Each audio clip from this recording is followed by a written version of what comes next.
And good evening, ladies and gentlemen, and we're back with another edition of the Transfer Podcast by transferblog.com. We're here with Jonny, Wallace. Hi there, Hayden. And Kieran. Evening. Right, interesting week in the Premier League. Well, mainly because of the Manchester derby, which we'll get onto first, I reckon. Manchester United beat Manchester City, the great rivals, 3-2 in the derby on Sunday. And Manchester United back at the top of the Premier League, whilst Manchester City not doing as well as they thought, as we thought, well, as well as I thought even. Did we manage to have a watch of the game, lads? Yeah, some the majority of it. Bit of a mad game, certainly towards the end. United, but Manchester City were actually in control most of the first half, even though United managed to score. And then it was sort of the other way around in the second half. United having probably the better of the chances, and City managing to score 2 goals. But City were pretty wasteful first half, it must be said. I mean, I remember that chance from where Gael Clichy crossed it back to Barry Balotelli, and Balotelli kind of hit Rose Z. He went for the spectacular. You can't really be surprised at that, but United, they took lead. Rooney sort of answering critics, scoring 2 goals when United needed them, and then United were just guilty of what City were guilty of in the first half. They were squandering chances themselves, hitting City on the break, and then but then the Manchester City pressure paid off in the end. Got it back to 2-2 before obviously that killer blow right at the end by Van Persie. I mean, I remember watching the game with my dad, and Rooney scored 2 goals first half, didn't he? And my dad was talking about how he doesn't really replicate his form for England. I mean, like, Rooney's he's playing a different role at Manchester United these days. I'm not sure if he's playing it during the derby day, but he's more of a creative player in the midfield than a striker. I think he might be suiting well to that role. He could be given. Yeah, he seems to have dropped, but he seems to have had. Obviously, he's had to drop back with Van Persie coming in. Like Van Persie, you'd have to say he's sort of taken what Rooney's position was last season. And Rooney, well, I think it's no surprise that Rooney's scoring 2 goals the weekend after rumours coming out that Manchester United were wanting to sign Lewandowski next month. Perhaps that was a rumour, perhaps deliberately encouraged at Old Trafford, by Alex Ferguson as a bit of a motivator for Rooney, because he has been a bit disappointing so far this season. I'm sure next week when Rooney doesn't score, we're going to hear that Alex Ferguson's going to be in for Benzema. Yeah, that's it.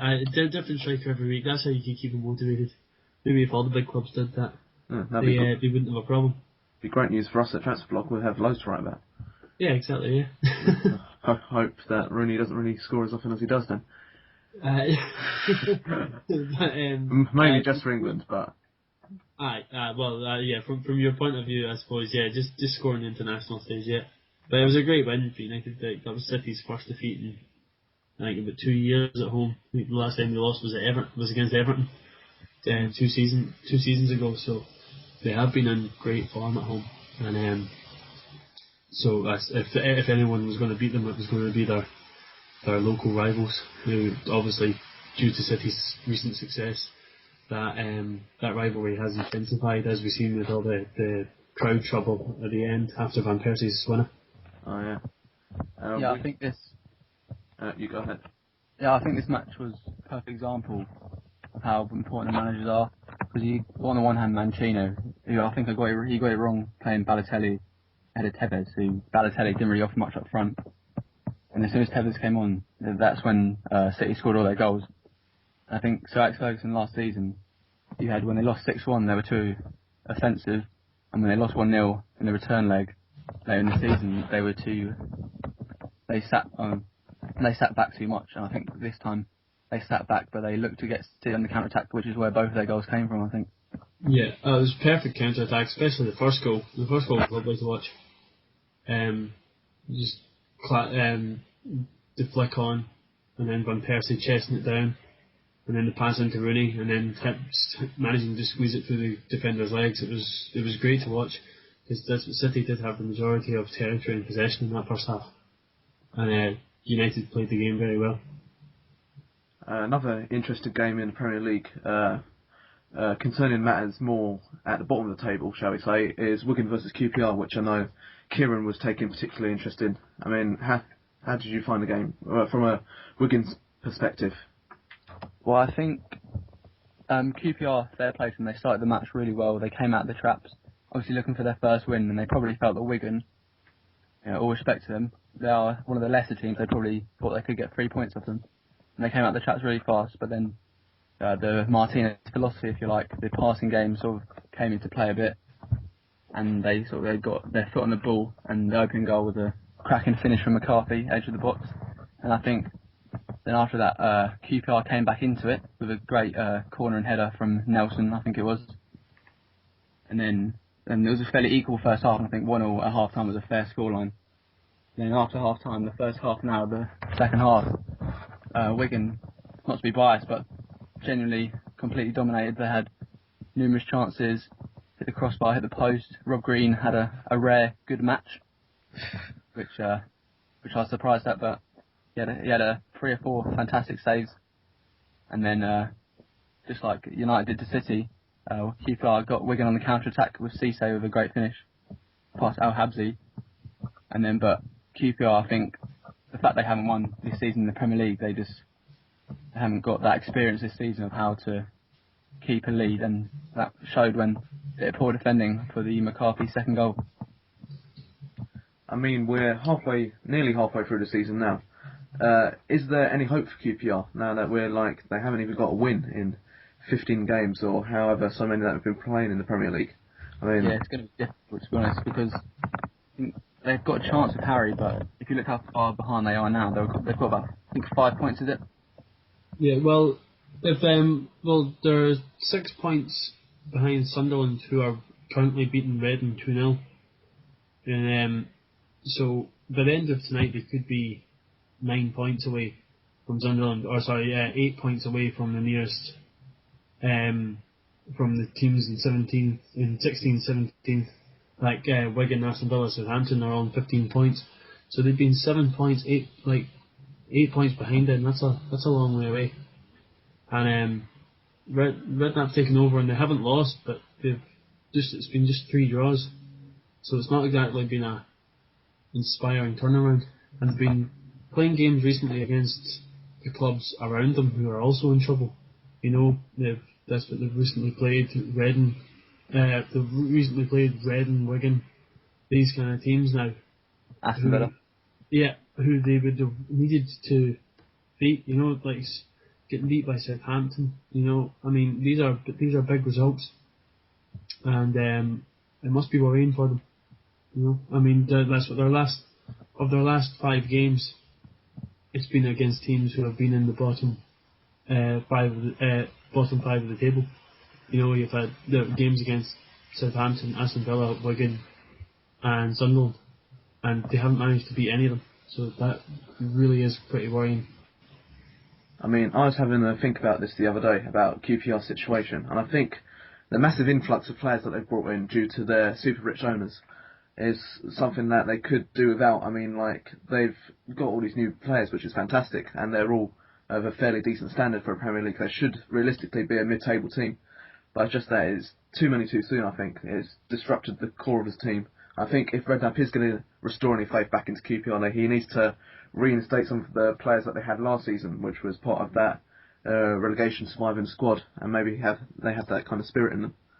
Yeah, I think he is trying to do that. The 2 centre-backs, Clint Hill and Ryan Nelson. Obviously, Clint Hill was there last season, and Ryan Nelson is a veteran. He's got a lot of experience, and he's also bringing back the likes of Sean Derry, and so he's trying to bring not maybe the most talented players, but the ones who are willing to fight. Maybe the likes of Granero.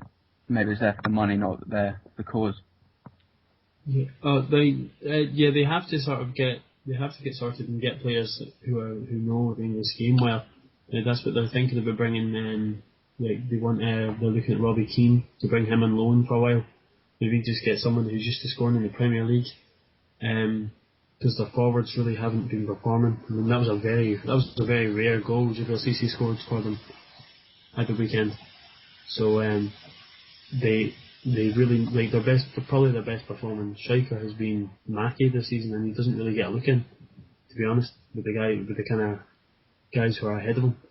So they need to bring players in, but then they've also been they also reckon that they're not going to be able to bring players in permanently. This is going to be loan deals because this old new owner Fernandez doesn't actually want to put any more money into the club because of the lack of success it's brought him so far. You're really going towards a dire situation there, entering January, because you're not quite sure what to do, whether you need to get in new players to try and revitalise the squad, or whether to just stick with what they've got and try to build back this team spirit with the players they had from last season. I mean, I'm not sure what Harry's going to be wheeling and dealing in the market during January, but it's going to be quite an interesting decision to see what he does. I know, like, that's what he also said. If they don't win soon, there's not going to be any point in bringing in players next month. I mean, that's it's not exactly the most encouraging thing to hear in the world.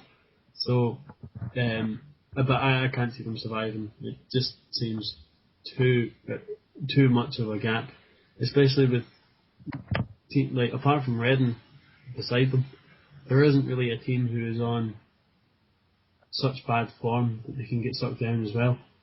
You know, their best chance is finishing 19th.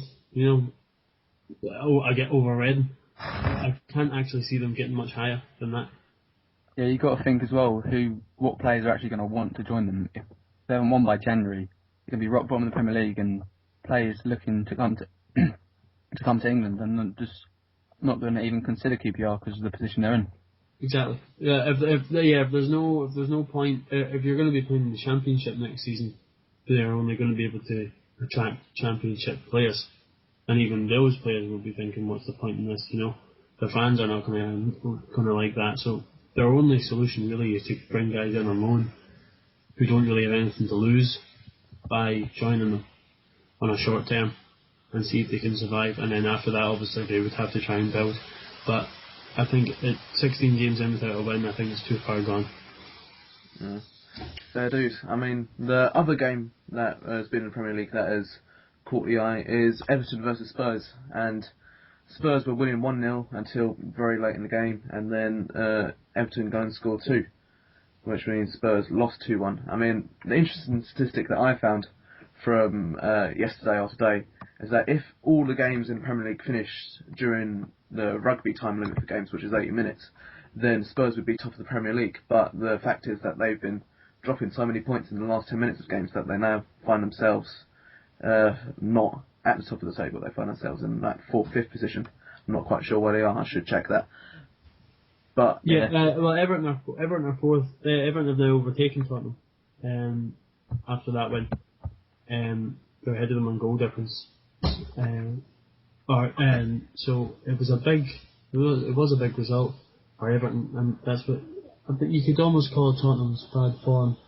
It could also reflect their young manager, you know, a weak mentality in the manager, maybe reflecting a weak mentality within the team, because they do have a definite inability to see out games.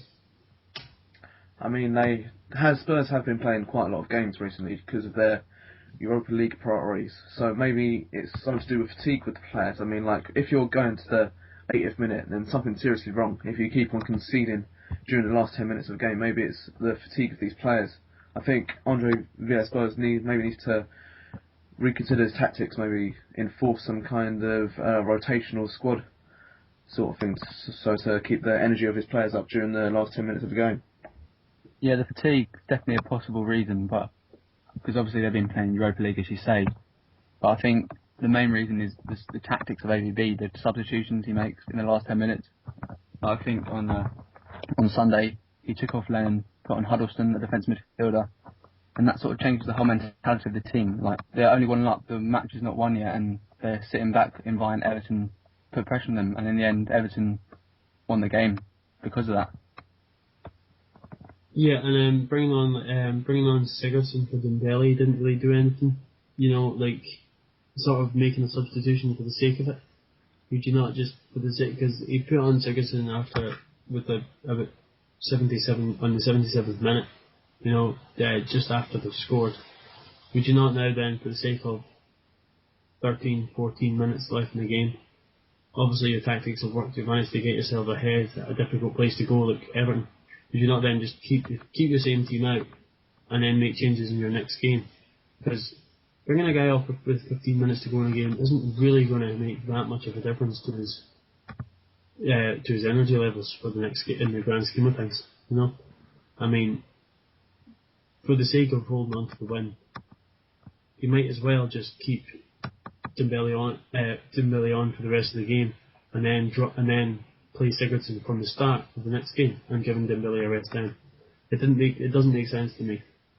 So we're saying that the fault of Tottenham's losing in the last 10 minutes is because of the poor decisions of their manager. Yeah, I think so. Yeah, it's an inexperience. So you don't think ABB's the right guy to take Tottenham forward? Maybe they need to kind of reconsider. I think they've got to wait till after the January transfer window, because he sold Luke and Van der Vaart, and he hoped to get João Moutinho in, but obviously the deal fell through. So I think you've got to see after January who he brings in, what sort of impact that has on the team, and maybe in a couple of months, if that's not working, and there's someone available to replace him, then that's definitely something Tottenham should consider. No, I was at the start of the season when Tottenham had a poor start. I have to say I would have been one of those guys who would have been on the back of ABB.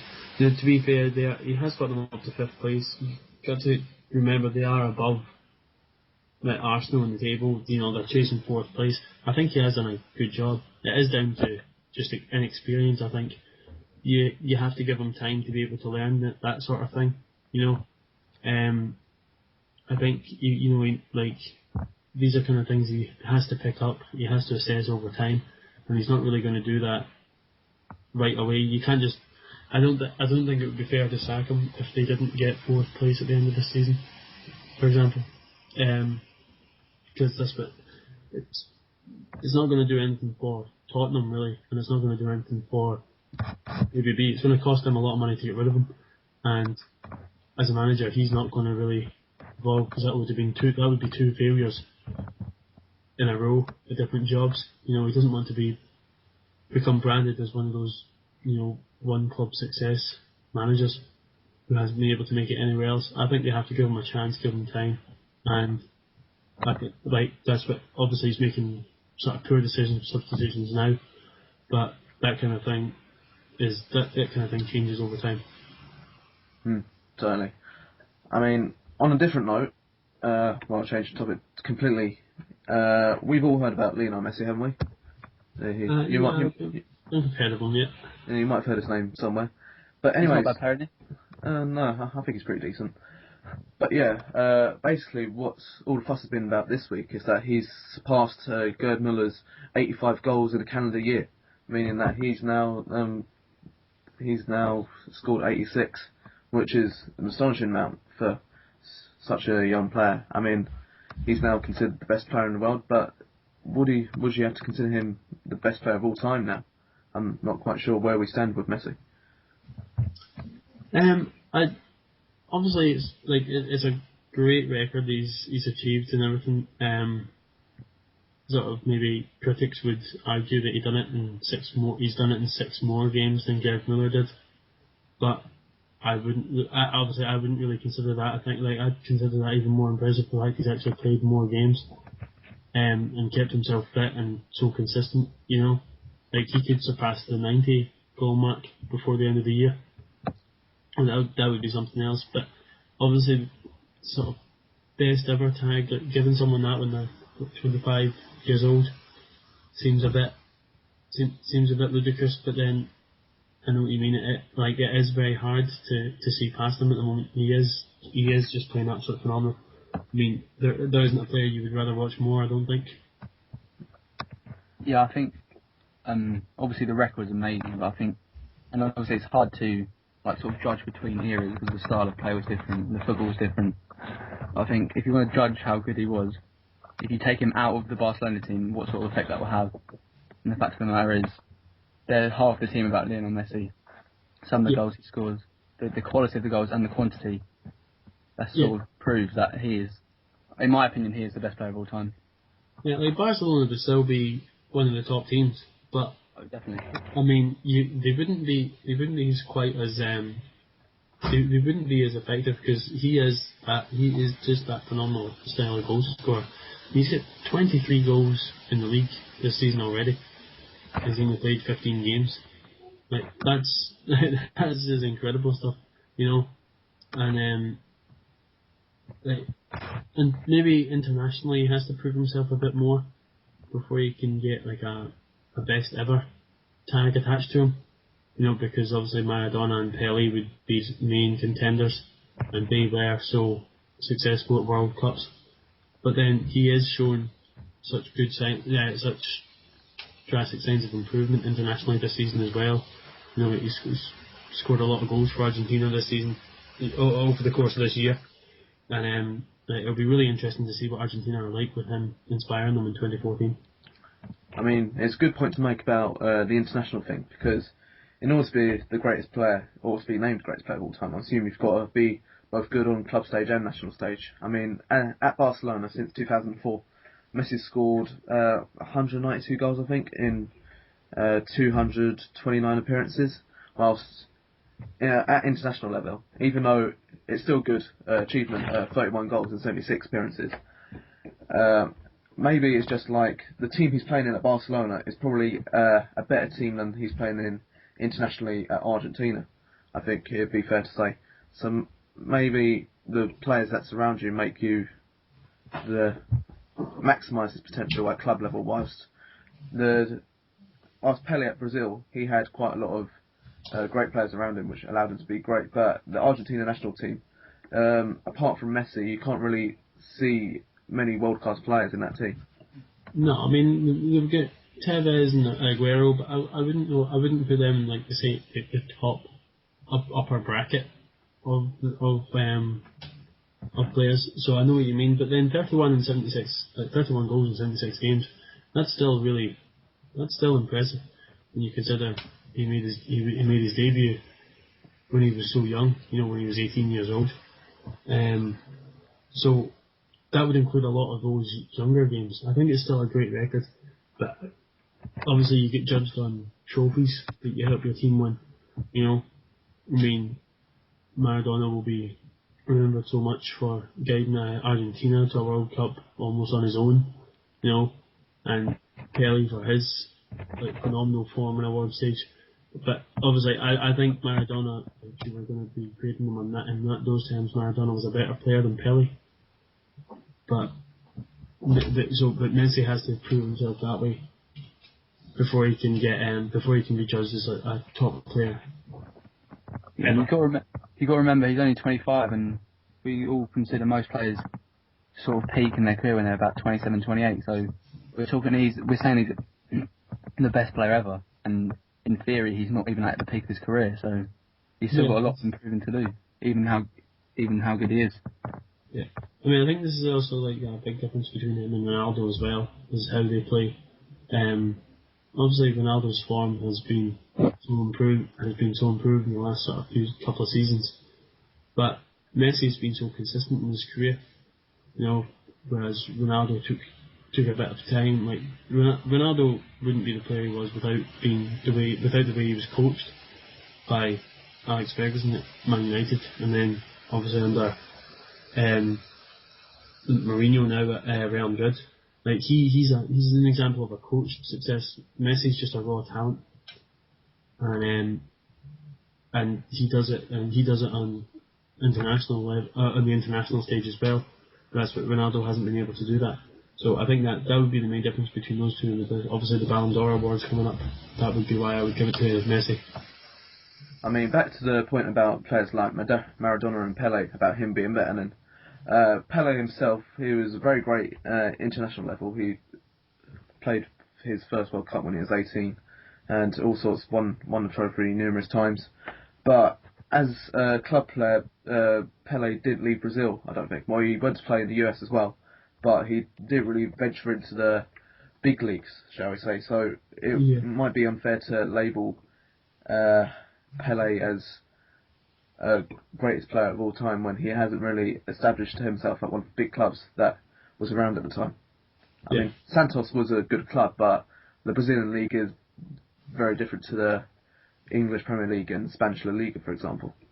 Yeah, you wouldn't say like he should have moved because like financially at that time it wasn't it wasn't the top earning sport that it is now.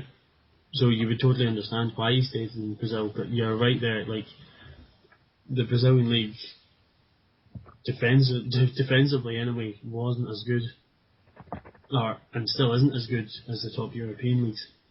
So you've got players obviously with goal scoring records. You still see it now with like young Brazilian players who score loads of goals in the Brazilian Serie A, and then they come over here and they they flop or they stagnate very quickly. So it does show that there's that step up. It's like a sort of similar step up as like the Championship is to the Premier League. Like you don't know what players are going to be able to adapt to the step up, and obviously there are successes like Ronaldinho and players like that. But then there are obviously the other side of the coin as well. Players that come over and it doesn't really work for them.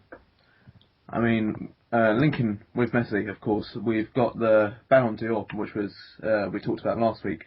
But as well as that, the best player of the year, we've also got the best team of the year to consider. I mean, like, all three of us, we've been onto this application on Facebook, which allows one to pick his dream 11, well, be it in a 4-3-3 formation. So, would any of you like to start off by saying who you'd have in your best team in the world? Yeah, I think start with goalkeeper. There's just the one decision for me is Iker Casillas. I don't think there's anybody really you would pick over him. I picked him as well. So. Yeah, La Liga title, European Championship. It's sort of difficult to see past him. I mean, in defence, I've gone for quite a controversial defence. Yeah, I think maybe. Right back, Sergio Ramos. I know he doesn't really play right back anymore, but he's still great defensively. Well, for Spain he didn't anyway. I'm pretty sure he played centre back during championships. Centre back positions, you've got Gerard Piqué, who of course had a tremendous season with Barcelona and Spain during the European Championships. Vincent Kompany, who of course won the Premier League title with Man City and is in general quite a beast defender, probably one of the best in the Premier League.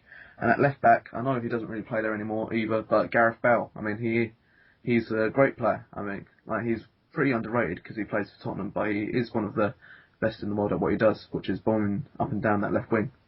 I mean, I'm not sure if Kieran would agree with my defence selection. I'm not sure what he's decided to go for. Yeah, well, I've agreed in goal. Casillas, not really seen past him. He's definitely the best in the world. Then back four, we've got Philipp Lahm as right back. I just think for Bayern Munich and for Germany, he's been so consistent. Centre backs, we've got Giorgio Chiellini, who helped Juventus on that unbeaten run through the Serie A last season. Vincent Kompany, same as you, Billy. He's just a rock at the back, and without him, City look fairly vulnerable without him. And left back, Ashley Cole, I just think, even at his age, he's still bombing up and down the left side of the pitch. He won the Champions League with Chelsea, and Chelsea would be foolish not to offer him a new contract. Jonny, what are you thinking about defence? Well, that's what I think. We've all picked the one Vincent Kompany at the back. I couldn't really see past him in the middle of defence. But beside him I put Mats Hummels of Borussia Dortmund. I just think we did like Bundesliga success, and Germany didn't do that bad in the European Championship as well, and then he's really progressed this season as well. And then I've got Philipp Lahm and Kieran at right back, and then Jordi Alba at left back, just for his obviously European Championship success with Spain. He's made that left back position his own, and he's great form for Valencia and my move to Barcelona in the summer as well. I mean, what do we think of Gareth Bale? He's not really a defensive player these days, is he? But could he be considered one of the best in the world? I think what he does definitely. I think. Oh yeah, he's a powerful player. You know, but like if you were saying, I think if you were comparing him with the best in the world in general, I wouldn't really have him. That I personally wouldn't have him sort of near my like sort of best 11. But then if you were going for that sort of powerful approach, you know, like players who just rely on that like powerful that burst of energy, you know, it would be difficult to see past him. Like the likes of himself and sort of maybe like Ronaldo and Valencia are these sort of kind of players, you know, so quick in the wings, you know. But I had this when I saw him part of the defensive selections on this FIFA Pro, I did sort of think that was a bit odd because he's definitely a midfielder now. Well, I suppose he can defend as well, but maybe just not to the extent that he can attack. Yeah, well, but he's been moved up basically to exploit his talent, his biggest talent, which is going forward. I mean, I decided to go for him because of my midfield, which I've decided to keep fairly defensive by putting Xavi. Xavi, one of the main guys in the Barcelona midfield, known for his passing and all sorts. Andrea Pirlo, who had fairly good European Championships and also done well in Serie A with Juventus, and also Andre Iniesta, who's also up for the Ballon d'Or. I mean, I'm not sure what you think about midfield. Kieran? Yeah, I've got a similar midfield. I've got Iniesta and Pirlo for the same reasons. Obviously, Iniesta, the Ballon d'Or. I think you're actually not really doing Pirlo justice when you say he had a decent Euros, because against England he's actually phenomenal. And I think he's a fantastic player. And my third midfielder is Yaya Toure, because he's sort of City's main threat from midfield. He's won them the FA Cup, helped them win the Premier League last season. I just think without him, they'd certainly seem less dynamic going forward as they do with him. I think it's Andres Pirlo, Andre Pirlo and Andres Iniesta for me as well, obviously. I think they're sort of two obvious choices. I think I'd say about 99% of people who predict their 11 on the app will have picked those two. You know, like Pirlo was great. I mean, up until recently there, when Juventus lost in the league, that was Pirlo's first Serie A defeat in about 2 years, if you include his time with AC Milan. So a phenomenal record. And but the third man I put in mine was Mesut Ozil. I think he does. I think he's got a very sort of underrated job at Real Madrid. You know, obviously because so much of the spotlight is on Cristiano Ronaldo. I think Ozil does so well, but not only going forward, but I think he's very workmanlike. You know, like sticks to formation. Obviously, Mourinho looks for players who are disciplined. And I think Ozil fits that bill so well. And he obviously chips in going forward so well as well. You know, I mean, obviously Ronaldo scores so many goals, but I'd like to know how many goals actually go through or have Ozil involved in them. I'd say there's quite a high number of them. I mean, on attacking front, I say. I'm not sure many of us will dispute about Cristiano Ronaldo and Lionel Messi being up there as part of. No, but you've got your main striker up there as well. I mean, playing Messi on the left and Ronaldo on the right, presumably.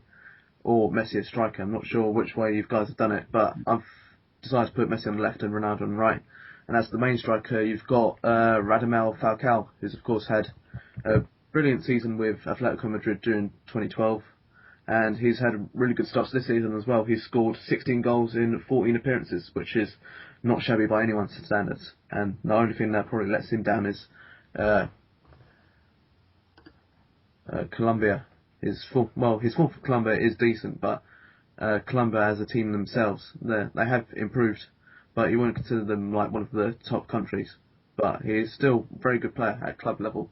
I mean, I'm not sure what you guys have done for your attacking options, but yeah. I've obviously Messi and Ronaldo as well. I've put Messi on the right and Ronaldo on the left. Just because, just thinking about like they were cutting in onto their good feet. But I've made my main striker as Didier Drogba.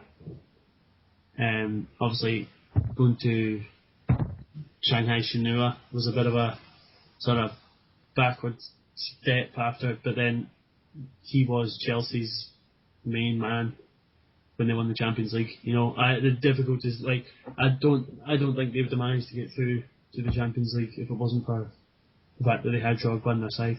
I think he scored vital goals. Obviously he scored that priceless equaliser in the final against Bayern Munich. I think that was obviously the one thing he so desperately wanted to win at Chelsea, and then he got his wish right at the end of his career there. And I think due to that success, I couldn't really see past him. Obviously, on a goal scoring record wise, he wouldn't be the most impressive of the strikers that were available, but for his overall play as well, for Chelsea, they miss him really. I mean, I know they've got Hazard, Oscar, sort of different styles of player now, but Drogba is that big, powerful player, and obviously not everybody likes him, but he's so effective at that role of holding the play up and bringing other players into it. Kieran, who are you thinking about for your attacking three? Yeah, so obviously Messi and Ronaldo. I've got Messi on the right, Ronaldo on the left.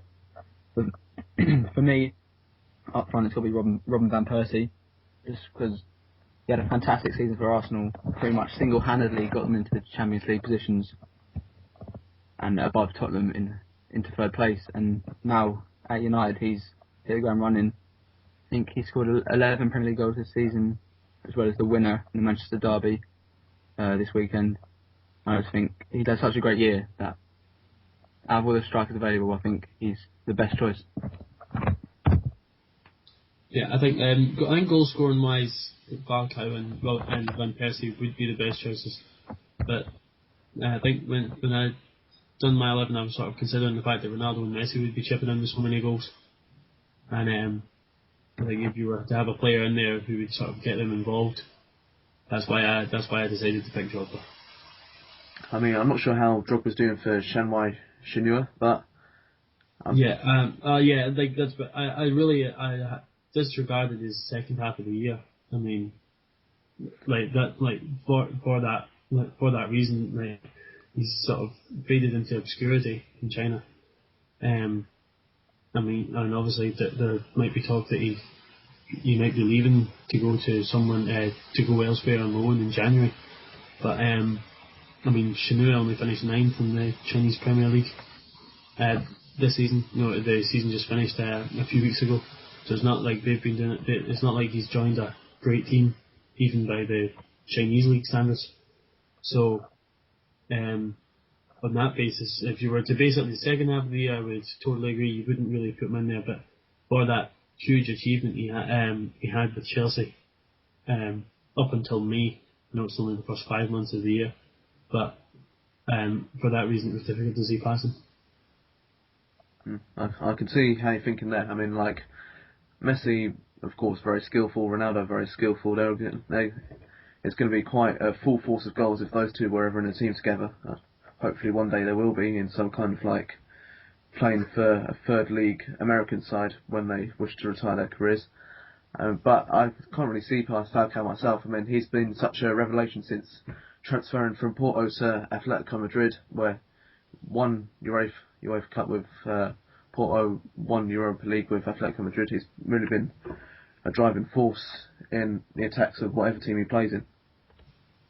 Yeah, I was really surprised when he moved to Atletico Madrid from Porto, because I thought it was a dead sort of sideways move, and I felt if he was at Porto he'd be at least challenging for a league title, whereas at Atletico Madrid he wouldn't be. But this season maybe we're seeing sort of the fruits of his decision, as Atletico Madrid now are closer to challenge Barcelona than Real Madrid are. So, it's really interesting it'd be really interesting to see if Falcao, well, first of all, if Atletico Madrid keep Falcao in January, and if they can they actually mount a serious league title challenge? Because it would be pretty revelating stuff if Atletico Madrid has managed to actually win the La Liga title, considering the El Clasico's dominance the past 8-9 years. Yeah, 100% of what you're saying. Moving slightly on from FIFA Team of the Year, this is transferblog.com, and of course we've got to talk about some transfers. The main one that's caught my eye, I think, and I think Kieran might have brought this up, was Thierry Henry apparently going back for his first stint at Arsenal. I mean, it'd be a bit repetitive, I know, but everyone likes Henry at Arsenal, I suppose. They want to see their legends back playing in the red and white. But last time he was fairly successful, I think. He scored. I mean, I'm not sure if that's successful in itself, but everyone enjoyed him being back at Arsenal. I'm not sure if it'd be the right move for him again, though. I think it'll be the right move for Arsenal, because they've been struggling for a goal scorer. Giroud really hasn't set the league on fire. You've got the likes of Divino and Walcott have done it right. They haven't really got a goal scorer. I think Henry will be a good backup. But I think if he comes, then that's just proof that Arsene Wenger is basically admitting that he hasn't done well enough in the summer transfer window. He should have brought another striker, but he hasn't. And now he's resorting back to what he did last season, bringing back Henry, who, let's be honest, he is past it. He's still a good player, but he's not as good as he used to be. Yeah, I was going to say there like this, but I wouldn't. I like what you're saying there. I wouldn't actually think it would be a good move for Arsenal either, because he didn't really do much when he was there last time. It was sort of purely a gimmicky sort of move last year. Obviously it'd be sort of good fun for them to bring him in, but he really wasn't very effective. He scored in his first game when he came on. He scored against, I think it was Leeds. But after that, he didn't really do anything. I think obviously he's a good player to have around the young players, but I don't see what good it would actually what good it would have for the team in terms of his effectiveness on the pitch. I mean, I guess Arsenal not doing as well as they'd hoped in the league. I mean, they're doing all right, but there's fans are getting fairly frustrated with Arsene Wenger. I've got that feeling from quite a few Arsenal fans I know. Maybe bringing back Henry is kind of like it may be a publicity stunt in a way. It may be not for footballing reasons, but most Arsenal fans like Henry, and if you bought Henry, then maybe everyone would be like, "Oh, Henry's back. Maybe our fortunes can start to change where we will work our way back up to where we need to be, which is like challenging for the title again."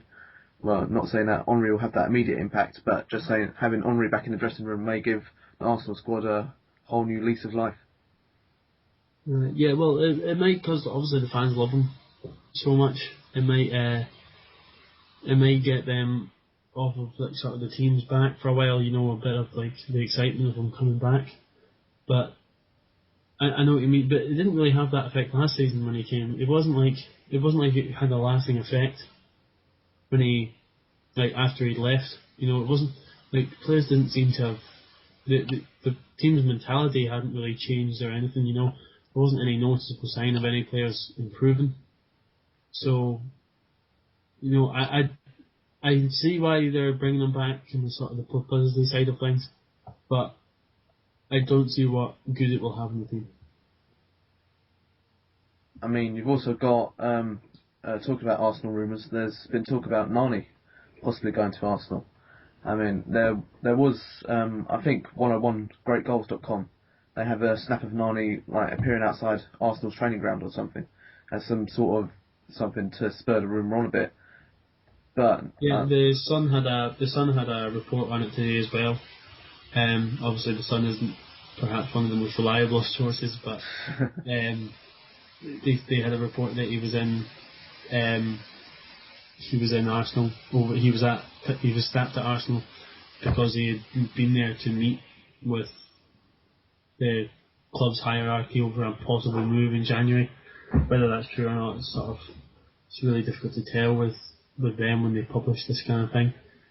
Also, we reported it as it came in on transferblog.com, but I don't know if it would be I don't know how much truth there is in the rumour.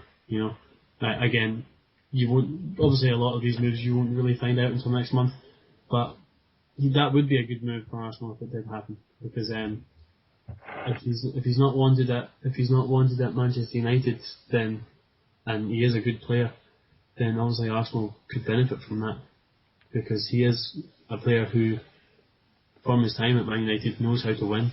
You know, knows how to perform against big teams.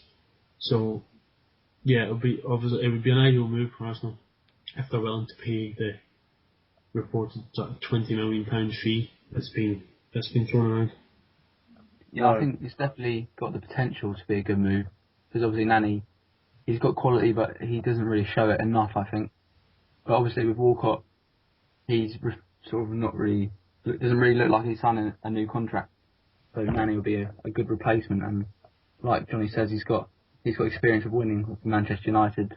Whether or not he's been playing that much, he's still been in the dressing room, got that winning mentality, and I think that's what Arsenal have been missing over the past few years, especially when they lost in the final against Birmingham a few years ago. But it's sort of a question about whether Arsene Wenger sort of wants to pay 20 million. He's sort of hasn't really gone over the 15 million mark. He's done that with the likes of Cazorla and Giroud in the summer. That 20 million, don't know if that's a bit much for him. And also, it would be on you guys either. Also, you've got to consider the movement from Arsenal to Manchester United is not really one that people enjoy. I mean, like Robin van Persie moved from Arsenal to Manchester United, and he's been suffering loads of abuse by Arsenal fans. But I'm not sure how Nani would feel about making the great leap from the two arch rivals. Well, there was arch rivals back in the day, but the rivalry not as intense as it was before. But of course, you've got to consider what kind of at stake for you as a reputation as a player whilst moving between two massive clubs. Like yeah, I think the Van Persie one sort of certainly showed that rivalry's sort of diffusing as Arsenal sort of have faded and aren't challenging the title anymore. I think that move showed that, you know, players, could begin to see players moving a lot. I mean, obviously, a lot of Arsenal players have moved to Manchester City in recent seasons, you know. So Arsenal are sort of becoming a bit of a selling club to the top teams. So obviously this is the flip side, you know, if Nani was to go to Arsenal, you know, it would be perceived as a bit of a Manchester United reject. But obviously he would get a few abuse from the fans, but it wouldn't be such a heated abuse that it would cause too much of a problem. I don't think it would be the sort of thing that would decide whether or not he made a move. You know, he's 26 years old. All he wants to do, all he'll be concerned about, obviously, is playing and obviously making money as well. So I don't think that will be an issue. But that it would say a lot of the Arsenal squad if Nani were to come in and be one of their players who knows how to win. You know, because he's perceived as sort of a weaker character at Man United. You know, but if he went to Arsenal, he'd be considered an experienced player, which shows their sort of how much they've fallen behind the big teams in the league. I mean, moving on. If Arsenal do buy him for 20 million, it will be sort of a statement of intent, if you like, because if they're trying to buy quality players for higher prices, and maybe if they do spend 20 million, maybe it's sort of a message to the rest of the Premier League that they do mean business. They're not just a selling club. I think that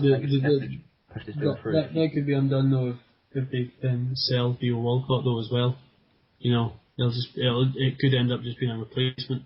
So I think a real intent would be if they manage to keep Walcott and bring in Nani. I think that would be the real statement. But if they sold Theo Walcott, it would just end up being a replacement in most people's eyes. I mean, moving on from there slightly, Wesley Sneijder, I think we remember him. He's now at Inter Milan and has been for several years, but slightly out of favour at Inter Milan. He's reportedly had some kind of contract issues going on. So let's talk about him moving to big money clubs such as PSG or Anzhi. I'm not going to try and pronounce the name, but just Russian club in general. What do we think about Wesley Sneijder? He's a top player. I mean, he was a top player, obviously. A couple of seasons, like there was so much focus on him when like Holland got to the World Cup final, 2010. But since then, he sort of diminished. Obviously, he was so important in the European Cup, in the Champions League success of Inter Milan as well when Mourinho was in charge. Since then, he sort of faded away. He's only made sort of a handful of appearances for Inter Milan this season. Well, mostly because of injury. But since he's came back, the team's been on sort of decent form, and obviously because of that, he's not been able to get back into the team. That makes contract negotiations difficult, and obviously it alerts other big teams who would want to grab a signature. And obviously Anzhi are the sort of one of those new big clubs in Russia. They're trying to challenge for the Russian Premier League as well this season, and obviously PSG seems to be wanting to buy everybody. So it looks like he's going to move from Inter, but those would be sort of his the two main rivals for acquiring a signature. I mean, they're one of the only two clubs really in the world that can afford his wages, because although he hasn't been playing that much, he's still on astronomical sort of money per week. Oh, he'd still be on something like between 150 and 200,000 a week or something ludicrous. I mean, he's still a fairly young player. He's still 28. Most midfielders come into their prime about 30-ish. I mean, it's not like wingers and all sorts, but I don't think he needs to sell out his career for Anzhi just yet. I mean, he can go to PSG, probably compete in Champions League, probably compete for the French title, and then maybe think about making one of those ludicrous moves to America or Russia or China or wherever you want to go to earn big money before you retire. I think, but then if he's looking at sort of Anzhi's squad, obviously with Russian teams getting better in